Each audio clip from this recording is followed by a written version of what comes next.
94.3 WYBC, the home of the Juan Castillo Morning Show. You're listening to Moving Targets Radio. I'm Yusuf Shah, in for Jay Kemp, and I'm here with Remedy Sharif. Brother Rem, how you doing, brother? Grand Rising, beautiful people. Move again. Our brother Jay Kemp is on the move right now. Yeah. And like we were saying, Yusuf Shaw is my co-host today, Yeah. electric drum host. Today we have Senator Gary, State Senator Gary Winfield is with us today. And we're going to talk about some of the legal legislation that's going on with the shooting in the case of Paul Witherspoon and Stephanie Washington. Today is Super Saturday, which is a very, very, very special Saturday, May 11th. Do we know why? Does anybody know why this day is so special? Super Saturday. Well, I'll tell you why. The reason why, because it's May 11th, one day before May 12th. Right. And May 12th is what? Mother's Day. So with that being said, I want to say mothers for Mother's Day. That's right. I want to spend a special shout out to my mother, Zakia Hassan, who was my light. That's right. Who raised me. I couldn't be more blessed for that woman, for that mother to be my mother. She is a beacon of hope in my life and many others. That's right. She is walking love, the embodiment of love, man. Right. And I love her, and I thank the Most High for blessing me to have a mother like that. Are there any more mothers we want to shout out, please? Yeah, well, I love your mother, too. Yes, sir, brother. You make sure you let her know that. Her she's listening. I'm sure she's listening, and her work is precedes herself. I love you, Sister Zakia. Yes, indeed, bro. There you go. Good morning. I'd like to shout out my wife. She's a fabulous mother to our children. Come on. And I think I'll talk a little bit about my mother in this episode because I think it's important to what we're talking about today. But in heaven, I shout her out. Yes, sir. Right. Again, that's State Senator Gary Winfield on the front lines of what's going on. All right. Good morning, everybody. Good morning, Senator Winfield. Good morning. So there's some things happening up there in Hartford, and I know Rem is concerned about a lot of the things that's happening currently in the city of New Haven, of which you have a district and are in a lot of these things. So Rem, take it from here. Let us know what the concerns are and how we can fix them. Well, I mean, we know the situation that happened with the two unarmed people being shot at by the police. Right. It is a tragedy within itself. I always like to say it's an act of terrorism, and we have had many protests, many rallies to fight against this thing. And what we've always known is we could be protesting and fighting is wrong, rah, and that's a beautiful thing. But it really, really can't stop there. We need to affect another type of change in the bills, in the laws that are being passed, to create a new type of foundation for people to feel safe and be safe. So we would ask, Gary, what's going on with that legislation right now? Yeah, so let me kind of start at not the beginning, but a while back. Yes, so sir. in 2015, there was an effort to create a police accountability bill and look at body cameras. Some of you may remember that. And what happened was this was something that the Black and Puerto Rican Caucus of the legislature was working on, and as that building works, it just never seemed to be catching fire. And so I became very frustrated with the process and went to leadership and said, well, when are we going to focus on this bill? And it was interesting because in that conversation, what I discovered was if a bill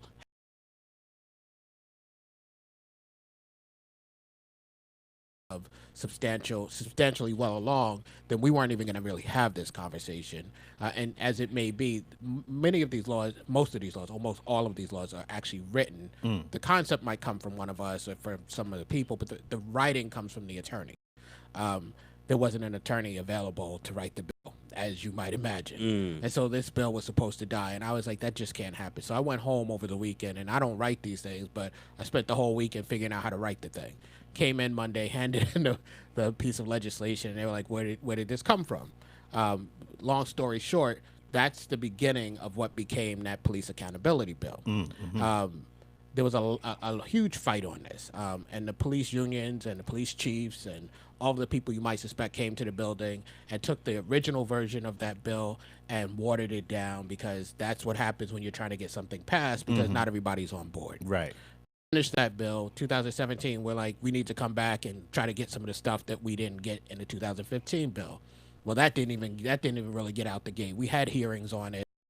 I think the Independent reported on it, the Register reported on it, but it never went anywhere. Right. And so you come back 2019, and we're like, we should do something, but we got a whole bunch of stuff going on, and in all of this stuff, that bill just becomes something that we look at it and we're like, I don't think we can do it this year because we don't have the bandwidth. Let's keep that in mind and try to do it in 2020, because it's two years to the session. It's the first year and the second year. And try to see if we can incorporate parts of that into other stuff. Well, then you have the police shooting in New Haven, you have Wethersfield, and all of the stuff going on. And I'm like, trying to get this into other stuff is fine. So what is the pushback, Senator? Because I can imagine that nobody wants to see an unarmed person, black or white, be shot by a police officer, of which tax dollars pays for that person's salary and lifestyle. Right. What in God's name is the pushback?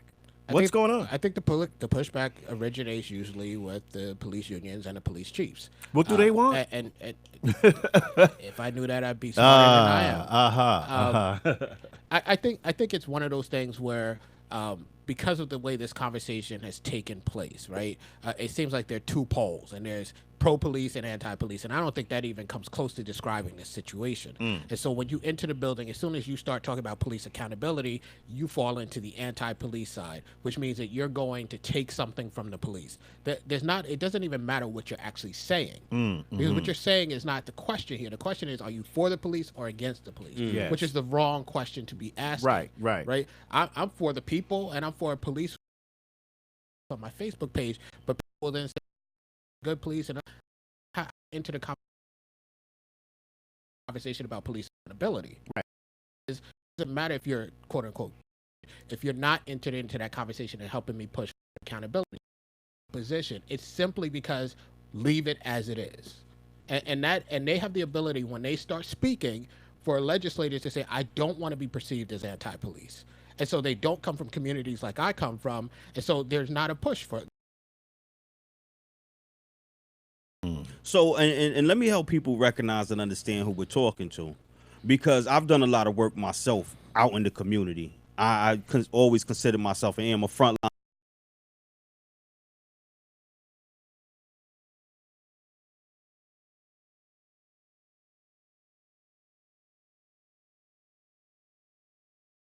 scene.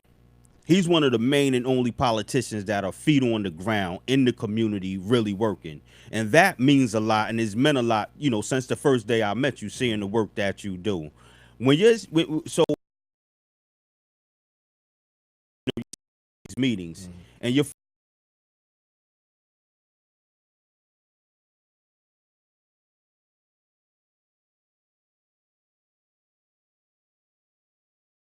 to peace, contrary to natural living for all people. How do you really keep your composure, bro? Because like I said, I know you from the hood. I've seen you out on the ground. So how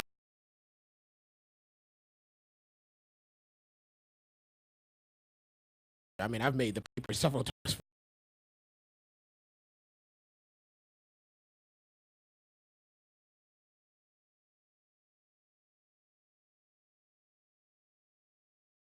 to recognize that you're not just there swallowing it, but that you're also there saying, taking a step too far. It doesn't reflect the lives of the people who are removed from this situation, but it doesn't reflect the lives of the people I know. And I think anyone who's in that space is going to try to operate as someone who belongs in that space, but there have to be times in which, given what we're talking about, given the history of racism and white supremacy in this nation, that you cannot you cannot operate in that space and be okay with it. I'll be angry later. I'm angry right now, and you need to understand that. But being angry without acquiring enough power for your anger to mean something to people is problematic. So we to pass. So, bill is I have demonstrated to people that I'm very serious about this bill. I've met with the police unions already. I've met with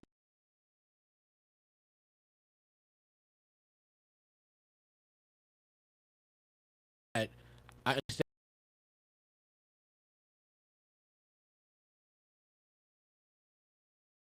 this bill will move us forward. And maybe this is a good time to start to talk about what's actually in this bill. Yes, sir. Please. So, currently under the law, police officers are authorized to use force. I believe the statute is 53A22. If they have a reasonable belief that a crime has been committed, ... Right? Well, what the statute doesn't actually say, but many of us believe a part of the calculation is that force has to be appropriate for the given situation.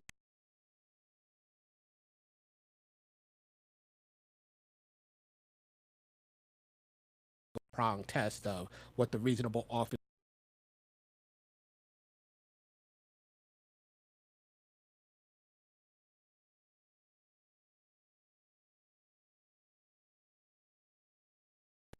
makes a big difference. In 2015, when we did the bill, we were write their report. I did not want that to happen. I think that's problematic. Right. Recognizing that the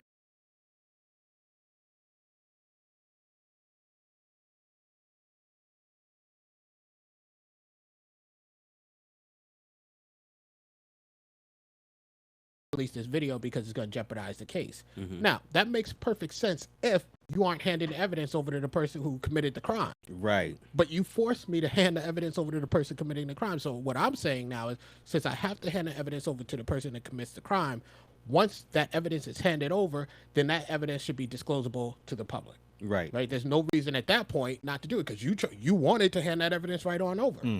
Right. Which I think they kind of shot themselves in the foot with that theory. See, and the only reason why that can be disputed is because they're part of this racist system that wants to keep us at a disadvantage. Go ahead. Also, Connecticut, like I think, doesn't have use of force reporting. So the police department know what happens, right? But as a state, we don't have a central place where you can know what's happening in the state with force. That makes absolutely no sense. You literally don't know what's happening. And so this is going to require reporting. And if in an individual circumstance, an officer uses the weapon,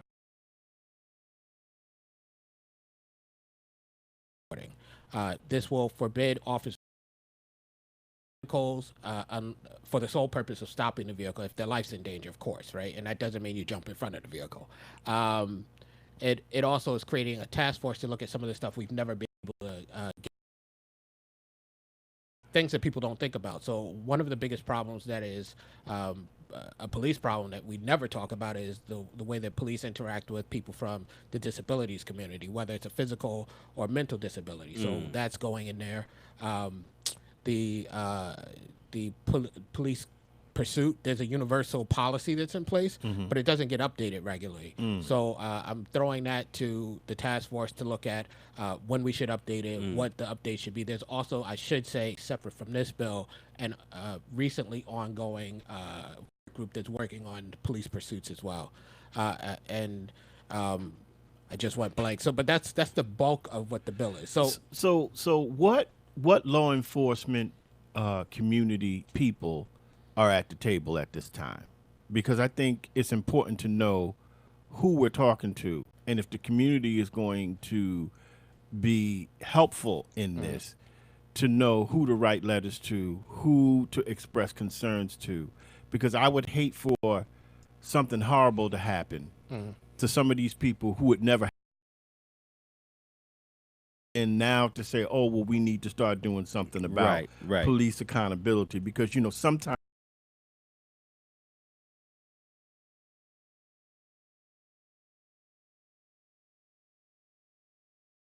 And so who's at the table?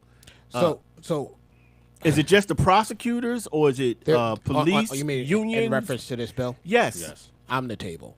Wow. And that's not the way I normally do things, but you can't get a piece of legislation through. Well, what about And the so- Connecticut delegation to? So let me explain. The I'm New gonna Haven explain. delegation to the state. Yeah, I'm going to explain. They're supporting me, but I have I'm the chair of the Judiciary Committee. It gives me a lot of standing in this area. Right. It wasn't a bill that was in motion, and so I picked it up and I said we're going to move forward.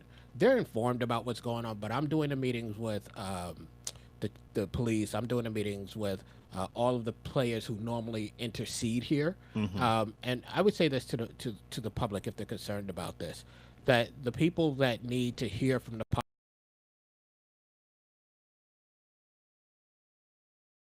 about who those people are, they would be the majority leaders in both chambers, the minority leaders in both chambers, and they would be in the Senate, the president, and in the House, the speaker. They need to hear that the public wants to do this, because part of the reason why the police are so effective is when we bring these bills up, what you hear is from those who represent the police and the police, but you don't hear from our communities. So it's easy to say,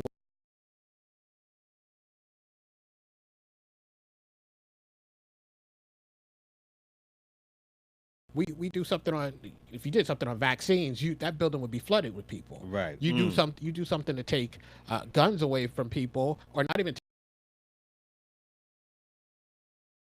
that building's flooded. But when you talk about the issues in our community, for several reasons, you don't have people who are there speaking. That needs to change. That definitely has That to needs change. to change. That I mean, a community that shows up at town hall but won't show up at the Capitol, you know, Right. at these meetings, because the leadership, like you said, needs to hear from the community. Now, who's on the leadership now? Who are we talking about here? Yeah, so I'll run through the Senate. So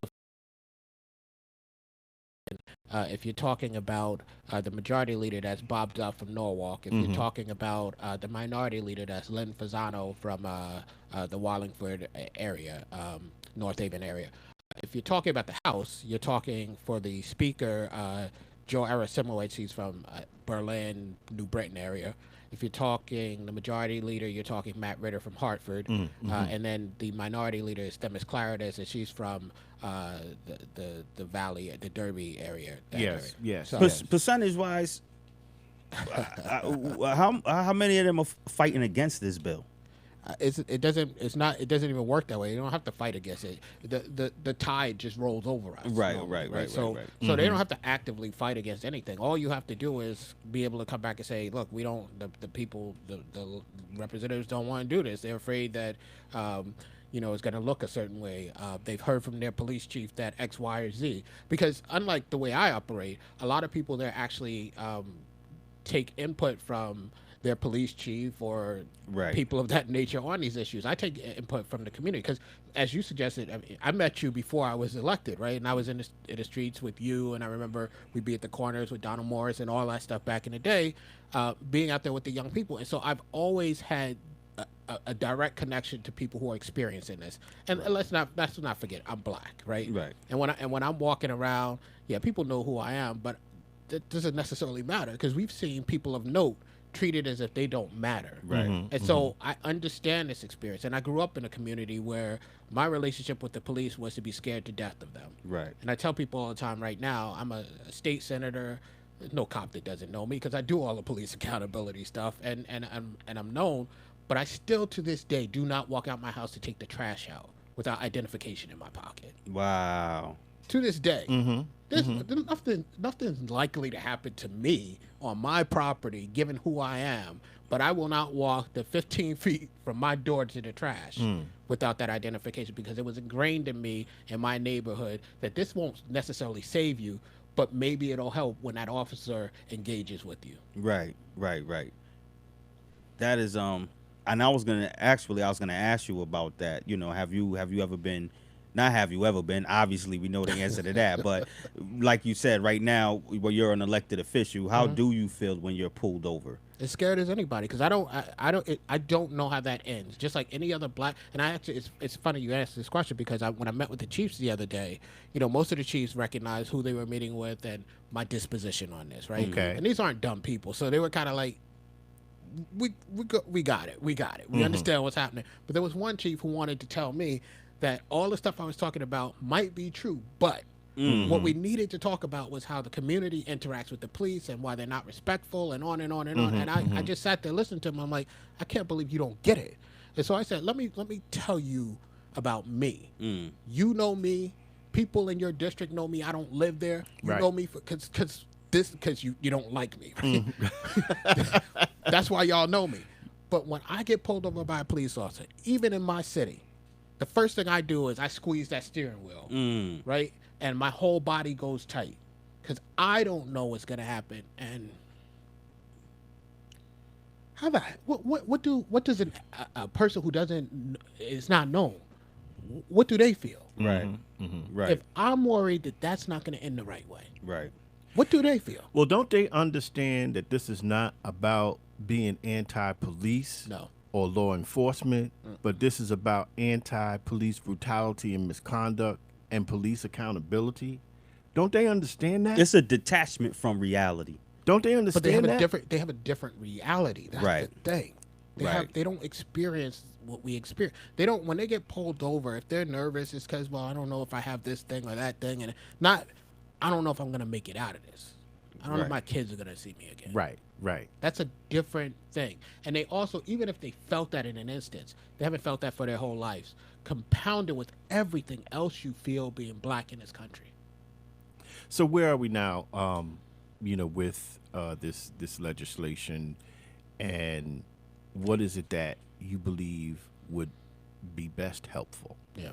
So now we are trying to get it out of the draft stage. As you may know, legislation is difficult. Yeah, it's slow. You go back and forth, and this one little word can change all of the meaning. And so we're perfecting the language. I'm hoping to get that into a final form this week, so that maybe by the end of this week or next week we can have a vote on it in the Senate and send it down to the House. What is important is that people actually contact their legislator and the leadership of that building and tell them this is important. What's important, I think, is that a lot of us are using social media, that we use it effectively, that we move the message through social media, that we follow the people who are leading on this, and when they speak, you speak to amplify their voice, because that's what people do in other communities, right? In other communities, if they're talking about something, I don't even know about this stuff half the time. All of a sudden, my Facebook page is flooded, my Instagram gets flooded, I go on Twitter, it's flooded. And then I'm speaking about, like, hey, these little black kids in my community are gonna die because X, Y, and Z, and my it's not flooded unless Sean King sent it out. You know what I mean? And that's cool, but you have stuff happening on the ground here, and that needs to flood my timeline because this is where we live. If I was to mobilize 30 young people, Yeah. myself and a couple of brothers and sisters, a couple of the queens, what does that look like with us coming to the Capitol? Are we able to, come to the Capitol, walk in the building, possibly be heard? Maybe not all 30, but Yeah, I guess the answer to that is yes, and it depends on when you show up, right? Right. So, can you get to the Capitol, say, I want to talk to my representative, and likely get your representative? Could be, right? It also depends on what's going on at the time. But we have hearings, and when those hearings are going on, absolutely, you can sign up and you can be heard. And if you can't get there, you can send an electronic, you can send an email with what you want to say. Okay. Right? And you can send me a letter. I've actually at times read what people had to say right there in the hearing. So there are multiple ways to speak. And this is when social media becomes important too, right? Because I've always done my own social media even before everybody was doing it in politics. If you tag me in it, I'm gonna read it. This is what I do. I read everything that people send me. I'm gonna read it, and then I know the story. And that story becomes useful because I can say that I can speak that story in that space, right? And honestly, I'm looking for stories because I don't just want data. Data doesn't move people. What moves people is the lower brain, the limbic system, right? That is what moves people because you feel something. That's how they sell all those baby things to you on commercials, right? Advertisers know this. We need to know this as activists and organizers, that we have to move people with the message, with the story. All right, you're listening to 94.3 WYBC, home of the Juan Castillo Morning Show, Moving Targets Radio. I'm in for Jay Kemp, Yusuf Shah. I'm here with Remedy Sharif and State Senator Gary Holder Winfield. Gary, what's the name of this bill? How do we, get, some more traction on this? Because I think this is a big lesson in civics as I listen to all of this. So it doesn't currently have a name, and it'll probably have some long, boring name, to be honest with you. It won't have like the Let's Not Kill Black People Act or something like that. Right. But, Which it could be that simple. It could Well, be if I were naming don't them, shoot unarmed right, people, right? If I were naming it, it might be something like that. But right. let me answer your question, but can I take a step back? Because Rem asked the question about the young people in the space. Do your thing. The other thing we can do is I'm available. I want to train these young people to do what I do. And then I know some people look at politics and they go, oh, man, whatever. Mm-hmm. But you can have two thoughts in your mind at the same time. You can say that thing is terrible and I want to tear it down and burn it to the ground. And you can also say, but that ain't happening right now. So while it's not happening, we need the right people inside to make changes. Absolutely. Right? And so the other thing you can do is you get those 30 people, you bring them together, and I help you train them for how they do this. Because I don't want to be doing this for 40 years like some people do. And I want young people to come along. And that's what I've been doing the whole time that I've been around. Justin Farmer is one of my mentees. Yes. And he's not doing it the way other people do it. And so that's what I want to build into this system. I want to open it up for other people, but not for people who come in the same way, thinking the same way, for people who understand what's going on in our lives. So I think that I don't know what the name of the bill is. Okay. But this thing is going to be moving forward. And people have to, in the next week or so, be speaking to the people in that bill. They have to be speaking to the people in that Are bill. you feeling some sort of intimidation? Yeah, I lost the sense of being intimidated a long time ago. And I lost, Have you been threatened? No, they know better. I don't think you threaten people who the threat would be lost upon. Okay. Right. So, I first. But they've been talking though. Oh, they talk all the time. Okay. People. Okay. Whatever. Well, look, we got to know. Yeah. We got to know what's going on, man. We got to be real. But they we got to be real. But they threaten us. They talk on every level. So I know, because this man where he's at, so I know they gotta be looking at him sideways constantly and like, yo, how we gonna remove this one? Because this one is a real problem, a real threat to our system. Let me say this. Of course those things happen, but in 1997 I used to do online race work. And I didn't know at the time, I don't think most of us knew at the time how much people could know about you through the internet. So I was in a chat room, I was talking all hot, and there was an anti-racist white woman in Canada who was like, you need to be careful. So long story short, one day I walk out of my house and I'm threatened by some people, some racists with a gun, right? And I'll tell you, before that, I would have been like, oh man, whatever, I'm just going to talk. But I actually had to take a step back and be like, yo, this is real, right? And I sat with that for a while, and I became very uncomfortable with being scared. And so not that I wasn't scared, but I couldn't be scared. And so I decided to speak. After that point, if somebody's threatened your life for real, you know what I mean? Like not like I'm just talking, for real. It becomes hard for people who are just yabbering. They talk all the time to scare you, right? It doesn't mean I'm not concerned about what happens to me because I have children and a wife, but I don't feel it that way. And they recognize they know who feels what. You can tell, right? And then they don't waste their time idle threats on people who don't care about it. What they know is it doesn't matter to threaten you. You still can't get it through because the normal process is such that we're going to go talk to these people who don't want to be involved in this, who don't want to look like they're anti-police, who don't want the people in their community asking them what the hell you're doing. And so they don't need to threaten you. Well, what we don't want is for you to be out there by yourself. Absolutely not. And the community cares so much about this. And we've had so many rallies and so many hundreds of people showing up at City Hall that we shouldn't have hundreds of people showing up at the state capitol when this particular legislation debuts and goes down. We need to talk about that. We need to talk about. We need to mobilize. Let me just say, so you're never alone. Let me just be fair to people, right? You're never alone, right? There are some people who get in, some people who show up. There's just not enough, and there are legislators who are about it, right? So Robin Porter, she's gotten the same kind of treatment. They know that she wants to do this. She's actually the author of the 2017 bill that didn't move, and several others. But they're not enough. That's the problem, right? So if you have 3 or 4 who are about it all the time, out of 187, that ain't a lot. If you have 17 out of 187, that ain't a lot. If you have the community show up with 2 or 3 people to testify, when on other bills, hundreds of people show up, that's not enough. So we're not alone. We just don't have enough people moving. Right. And it's hard to threaten people that life is threatened every day just by the color of their skin. It's like, what can you really say to me? What can you really say to me? Every day I come out my house, if not the police, my own people, if not my own people, the other regular white people that might feel a certain way. So come on, who you really gonna threaten? Like what's going on? Right. Yeah. Well, it just seems like there's just a lot of pushback with regard to this accountability piece that seems to be a little unsettling to me, because nobody wants to be in the position where they're not being heard, number one, and nobody wants to be in a position where it's a situation where we're getting all of these different types of talk and and this different chatter and stuff like that. We don't need that. And when we talk about these particular types of situations, particularly when people are getting killed and shot at, we don't need to have legislators like that, particularly like you, being the only one out there and nobody else is supporting you. And that's why I said initially, who else do we need to talk to? Who else do we need to send an email to?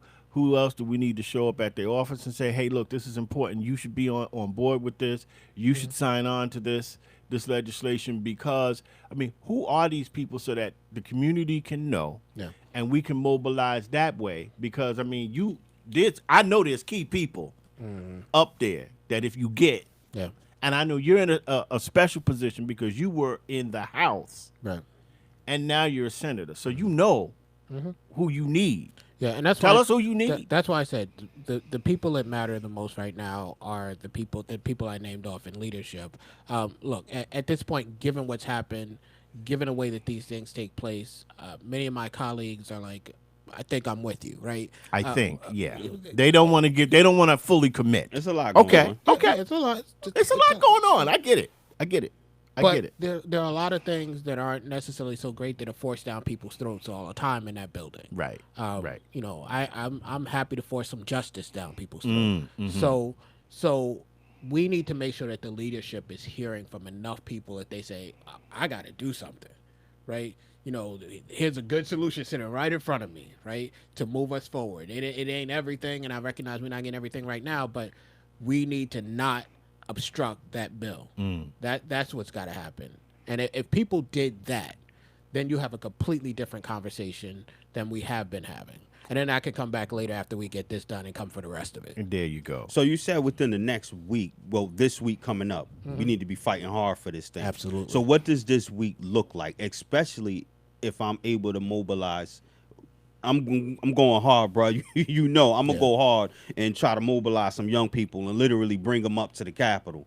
Yeah, look, I think we're gonna be in session likely Tuesday, Wednesday, Thursday, maybe even Friday, right? So I think what people need to do is come up there, and you got all these lobbyists and activists who show up and they stand at the ropes and they come up with something, they put on a piece of paper and they hand it to them and they say, I want you to look at this, right? And so people can say, I want you to support Senator Winfield and the Black and Puerto Rican Caucus in their efforts to increase police accountability. That simple. And tell them why.